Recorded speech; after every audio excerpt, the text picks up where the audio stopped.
Ukweli ni kwamba hata ukiwa kwenye matatizo namna gani, unapoanza kujisikia kukata tamaa, moja kwa moja ni ishara ya kwamba umeanza kusahau upendo wa Mungu kwako.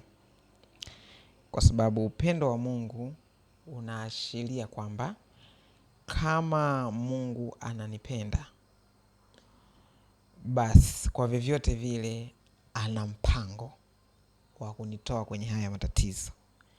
Au ana mpango wa kunifanya star, wa kunipa nifanye niinuke kidedea katika haya matatizo. Na najuaje kwamba Mungu ananipenda?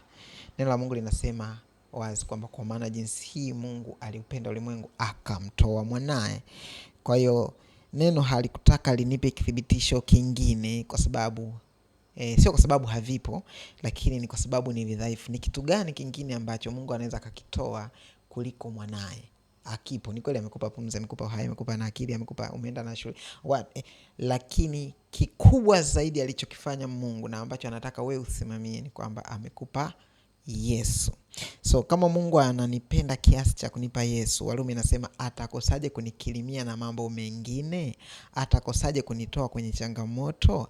Atakosaje kunitoa kwenye shida? Kwa hiyo namna yote ile ya kukata tamaa ni ishara ya kwamba nimesahau bali ya Mungu kunipenda kiasi cha kumtoa mwanae, kiasi cha kutoa gharama kubwa zaidi ambayo inaweza kutolewa na Mungu.